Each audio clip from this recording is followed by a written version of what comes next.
ఫైనల్‌గా చూసుకుంటే ఏవియేషన్‌కి సంబంధించి అయితే ఇంకా క్లారిటీ రాలేదు. ఇప్పటికే దాదాపుగా సింధూర్ 1లో 25 నిమిషాలు 9 చోట్ల 9 స్థావరాలపై చేసినటువంటి దాడి.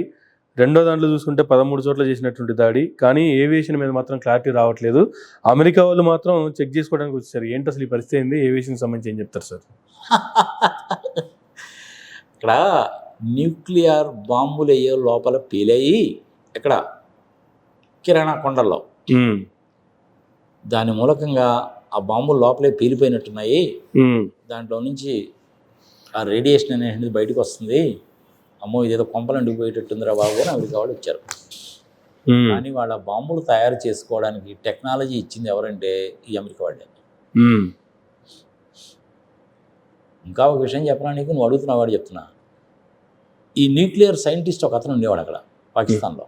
హ్మ్. పేరు ఎందుకు గుర్తులేదు నాకు. అతను అమెరికాలో ఆ టెక్నాలజీ అంతా నేర్చుకొని పాకిస్తాన్ వచ్చాడు. ఓకే. పాకిస్తాన్ వచ్చి ఇక్కడ వీళ్ళకి సహాయం చేసి బాంబులు గిమ్ములు తయారు చేయడం లాంటివన్నీ కూడా నేర్పిస్తూ దాని డిజైన్స్, డ్రాయింగ్స్, ఎన్రిచ్మెంట్ సంగతి సమాచారం అంతా చేస్తా హ్మ్. ఆ టెక్నాలజీని ఉత్తర కొరియాకి ఇచ్చాడు అతను. ఓహ్!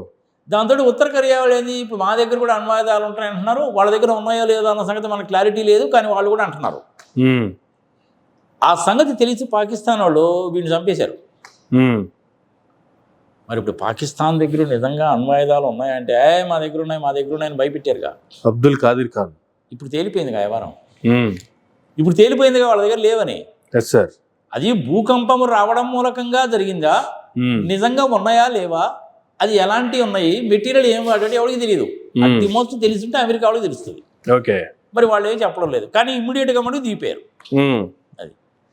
అదేమవుతుందంటే అది కనుక ఏదైనా కనుక పేలితే ఏమవుతుందంటే అమ్మా ఇటు చూడు సార్. ఇలా స్ప్రెడ్ అవుద్ది, గాలి ఇటు పోతే అటు పోద్ది. హ్మ్. అది ఇండియా మీదకి కూడా వస్తుంది, ప్రపంచానికి మొత్తానికి దెబ్బది. ఓకే. సరే ఇప్పుడు జరిగిన దాని మూలంగా వాటిని బయటికి తీసేది లేదు.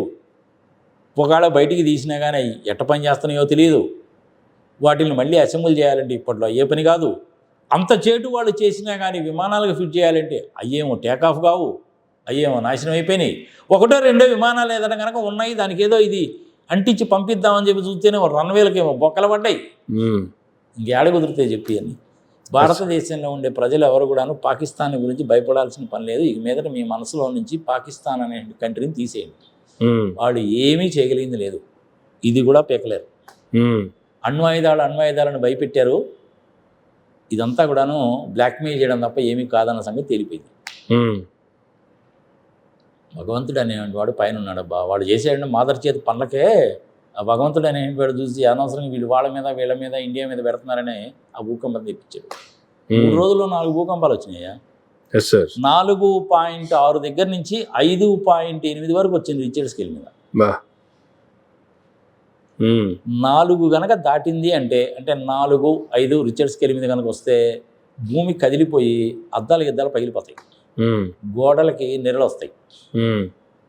అదే నీకు 6, 7, 8 కనుక పోయిందంటే బిల్డింగ్లు కూలిపోతాయి. 9 కనుక వచ్చిందనుకో సునామీ వచ్చినా నువ్వు ఆశ్చర్యపడాల్సి ఉంటుంది. ఒకసారి 2 సార్లు వచ్చిన భూకంపాలేమో తజాకిస్తాన్ కేంద్రంగా స్ప్రెడ్ అయింది. తర్వాత 2 పాకిస్తాన్లోనే వచ్చినాయి. ఫోటోగ్రాఫ్ చూశాను నేను కూడాను. కొన్ని హైవేస్ అవి బాగా నాశనం అయిపోయాయి. తజాకిస్తాన్ అంటే పాకిస్తాన్కి పైన కదా ఉంటుంది, అక్కడ సెంటర్ ఉంది దానికి, ఎపి సెంటర్ అంటారు దాన్ని. ఆ ఎపి సెంటర్ అక్కడ ఉంది. అది ఆ ఎపి సెంటర్ ఇదనేటువంటిది 10 కిలోమీటర్లు భూమి లోపల ఆఫ్ఘనిస్తాన్ని దాటి పాకిస్తాన్ దాకా వచ్చింది. అది జనరల్ భూకంపం అంటే అలాగే ఉంటుంది. న్యూక్లియర్ రియాక్టర్ పేలిపోయింది అంటే ఎంత భయంకరంగా ఉంటుందంటే నీకు 2 ఎగ్జాంపుల్స్ చెప్తాను సార్. చెంబ్రోల్ విన్నావా? ఎక్కడో ఒక చిన్న మిస్టేక్ జరిగింది. 200, 300, 500, 600, 1000, 1100, 1200, 1300, 1400 డిగ్రీల సెంటిగ్రేడ్కి వచ్చింది. అది పేలిపోయింది. ఇది ఎనిహో జరుగుతుంది అని చెప్పి తెలిసి అక్కడ ఉండేంటి వాళ్ళందరినీ హుటాహుటిన మొత్తాన్ని వెకేట్ చేయించారు. ఓకే. వితిన్ అవర్స్లో వెకేట్ చేయించారు. ఇక అది పేలడంగా జరిగిందంటే ఇంక ఎవడు ఆపలేడు కదా. అంతే కదా. అది పేలి అంతా అయిపోయిన తర్వాత దాని మీద మళ్ళీ అక్కడ సిమెంట్ పోసి పెద్ద పెద్ద సిమెంట్తో తయారు చేసిన ఇంత పెద్ద బ్లాక్స్ని తీసుకెళ్ళి వేస్తే ఇప్పటికి కూడా ఇంకా కొంచెం లీక్ అవుతుందంట. ఓకే. ఆ రేడియేషన్ అనేటువంటిది ఇటుపక్క రష్యాకి పోతుంది, అటుపక్క యూరోపియన్ కంట్రీస్కి అన్నిటికీ పోతుంది.